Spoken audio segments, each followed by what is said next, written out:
here's, in my mind, one of the greatest expressions of how important virtue was to the founders.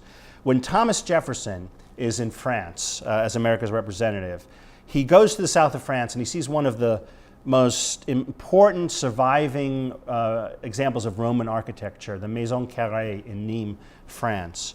He writes a letter back, and in that letter he says that gazing upon this building, you would have thought that he was a lovesick teenager looking upon his true love's desire.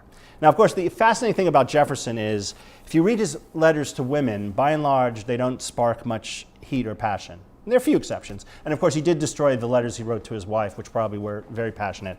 But by and large, when he talks about architecture, he gets very steamy. So it's funny when you come across a letter by Jefferson and it's really, it's very intense.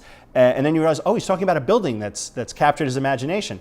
And so the Maison Carrée is that building for Jefferson, and he's absolutely convinced that the future of Virginia, the entire fate of the Republic, rests on the new state capital that they're going to build in Richmond, Virginia, must embody the principles that he sees embodied in this Roman temple. It must be pure Roman simplicity. And so if you were to go down to Richmond today, you would see that, in fact, the Virginia state capitol, which of course has been expanded, but is fundamentally a Roman temple sitting on a hill. And Jefferson really believed that architecture had a role to uplift the people and remind them of basic values, and the values that he believed Virginians had to be reminded of were these values of Roman republicanism.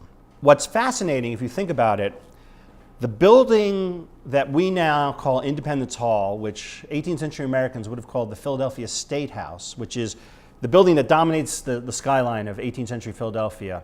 It is an example of Palladian architecture. It's an example of an English style that draws from the Italian Renaissance. It would sometimes be called Georgian, but given that it's the home of where the Declaration of Independence is written, calling it Georgian seems a bit ironic in terms of the architecture. So I think we continue to call it Palladian. But it is the perfect embodiment of mid-18th century English architectural style. Has certain classical features, but it's mostly red brick, and it combines the best of sort of modern, in a sense, modern 18th century architectural styles with a hint of classicism. Jefferson rejects that style. He wants to return to pure Roman classicism, and that's what he gets in the Virginia state capitol.